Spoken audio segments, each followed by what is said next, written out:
The original commissar.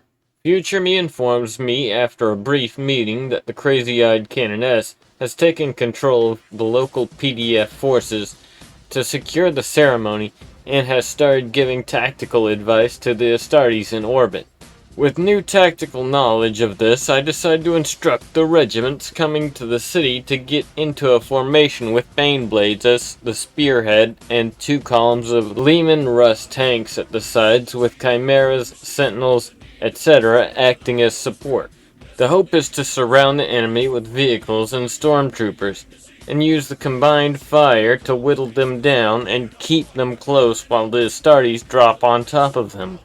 After relaying this plan to the Canoness and about any Astartes commander active, me and my future self have to unbolt our Baneblade and make a mad dash out of the city to the coming regiments.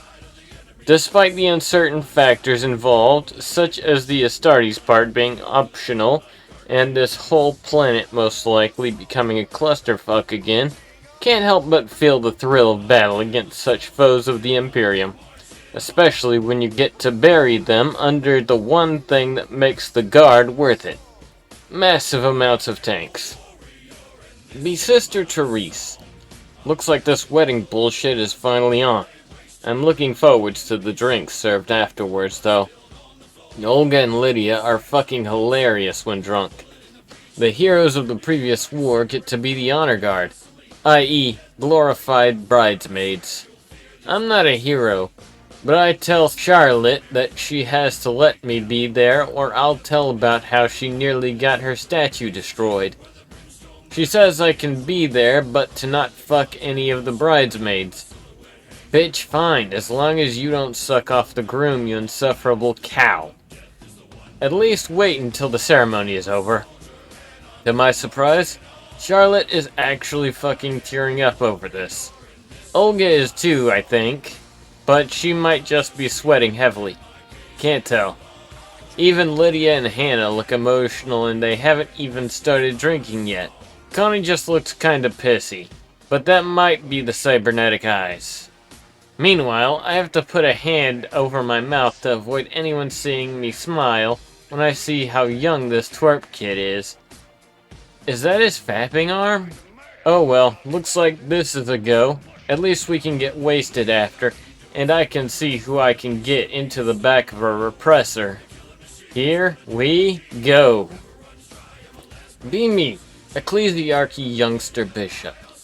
Orcs, Khornates, and Tyranids are attacking my city. The Imperial Guard is thoroughly corrupted by a Tzeentch warp spawn, and this cake is at least 2 stories too small. Rain on your wedding day, .mp3. But it's gonna be fine. Because I read an orc attack on a wedding is actually considered good luck, if you survive it. The marriages tend to last. The Imperial Guard are pussies who won't even use flamers, so they'll probably die. And as soon as this ceremony is over, it's my wedding night. Who cares about there being enough cake? I'm really looking forward to finally entering a holy union with my betrothed. Violent volcanic eruption.gif. Order my forces to fight from behind the guard to prevent any last-minute betrayals. Order some of my guard to slouch so I look taller. Adjust my formal robes, holster my ceremonial flamer, and start walking down the aisle. Be Dakaris. Be here outside of Angel's Landing and see a bunch of the magpies helping out with the defense planning and coordinating with the other space marines here. Like the bumblebees. They've ended up becoming a much more welcome sight around here, probably thanks to the massive piles of gifts they keep bringing. Weapons, armor, supplies, raw materials, you name it. Honestly, they're probably responsible for supplying at least half of this defense force. You can tell it's really hard for them to part with their gifts. Still, good on them for doing the right thing. Anyway, Festus is still drilling us extra hard. It's because he cares, though. Probably because we're gonna end up fighting with the Space Marines, who always go for the much tougher targets than the Guard. On the bright side, they also go for the more important ones, too. so they're usually expected to survive and succeed rather than just die. Marcus and Lloyd aren't too happy, having to get ready to fight again with their hangovers. Well, what did you expect when you drank enough booze to kill a ratling? Phil's taking to it like a fish to water. Even found time to paint all our armors. He's really good at that. He ought to have been an artist. I think he's just glad to have a chance to beat heretics and make inspirational speeches again. Maybe he could ghostwrite for Commander Morganson.